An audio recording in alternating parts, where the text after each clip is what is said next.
Shalom, shalom, shalom, shalom, haleluya, haleluya. Selamat pagi dan selamat hari Minggu. Terpujilah Tuhan kita yang hidup. Hari ini kita patut bersyukur karena dalam anugerahnya Dia telah memberkati tidur malam kita dan membangunkan kita serta memberikan satu hari lagi tepat di hari Minggu tanggal 8 Agustus tahun 2021. Ini adalah sebuah anugerah. Amin.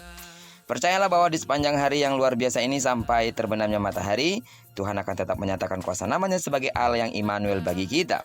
Sebelum kita melakukan aktivitas serta mengikuti ibadah baik secara online maupun onsite dan melakukan pelayanan-pelayanan yang akan kita lakukan hari ini, marilah kita sama-sama kembali meneduhkan hati kita untuk merenungkan firman Tuhan yang akan menjadi pedoman dan pelita hidup kita dalam menjalani hari yang luar biasa ini.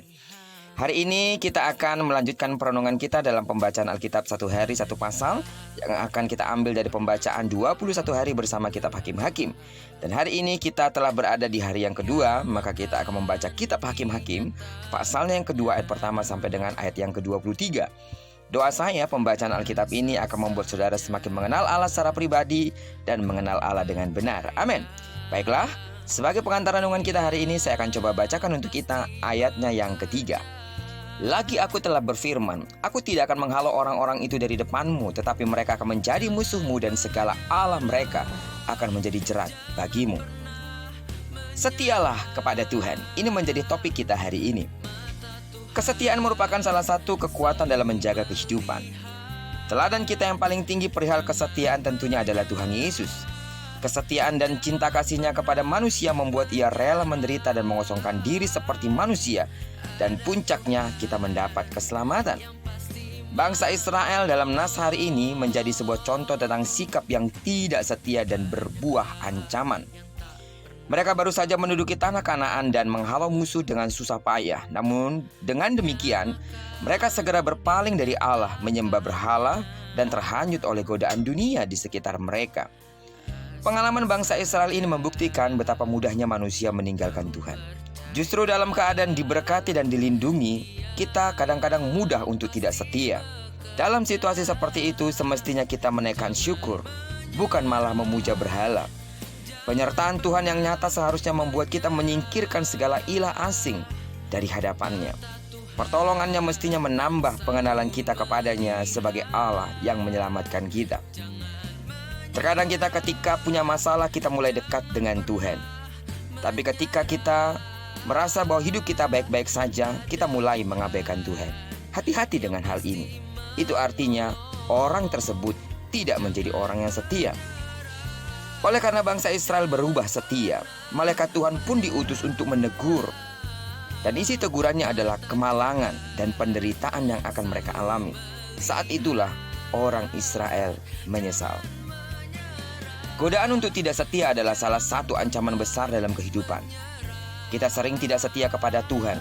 Mungkin juga ada yang tidak setia kepada pasangan, tidak setia kepada keluarga, tidak setia kepada bangsa dan negara.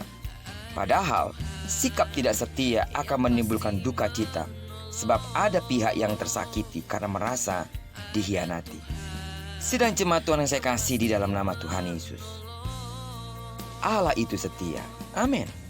Kesetiaannya tampak nyata dalam berkat dan penyertaannya dalam kehidupan kita. Lebih daripada itu, ketika Dia setia untuk mengampuni segala dosa dan kesalahan kita saat kapan kita meminta ampun kepadanya. Oleh karena itulah, kita pun harus belajar setia kepadanya.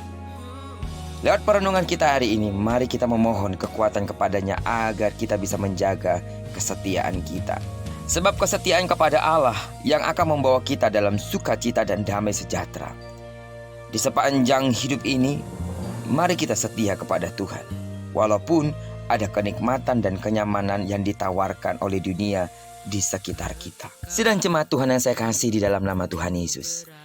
Jangan sampai Tuhan menegur saudara dengan keras, sehingga saudara berbalik kembali kepada Tuhan. Setialah saat Anda betul-betul diberkati. Setialah saat Anda mengalami kehidupan yang baik-baik saja. Jangan hanya karena ketika Anda membutuhkan pertolongan, ketika Anda membutuhkan doa, ketika Anda seolah-olah membutuhkan mujizat, baru Anda berteriak kepada Tuhan. Hati-hati, Tuhan dapat menegur kita. Biar kiranya perenungan kita hari ini mengingatkan kita kembali situasi apapun, susah, suka, duka, diberkati maupun tidak diberkati, belajarlah untuk tetap setia. Amin. Biarlah kiranya kebenaran firman-Nya digenapi dalam hidup kita sepanjang hari ini. Diberkatilah kita kemanapun kita pergi, melangkahkan kaki kanan dan kaki kiri kita. Di sana kemuliaan-Nya akan dinyatakan. Terlebih ketika kita menuju rumah Tuhan, atau terlebih ketika kita mempersiapkan diri kita untuk mengikuti ibadah secara online. Percayalah, saat Anda di ruang tamu, di kamar, dimanapun Anda untuk mengikuti ibadah online, di sana Tuhan ada. Hormati Dia, hargai Dia, maka Tuhan akan menghormati, menghargai, serta tentunya memberkati hidup kita. Amin. Diberkatilah kita bersama dengan orang-orang yang kita kasihi, serta diberkatilah kita bersama dengan orang-orang yang kita cintai dimanapun mereka berada. Pengurapan-Nya menyertai kita pada hari ini. Terpujilah nama Tuhan. Shalom.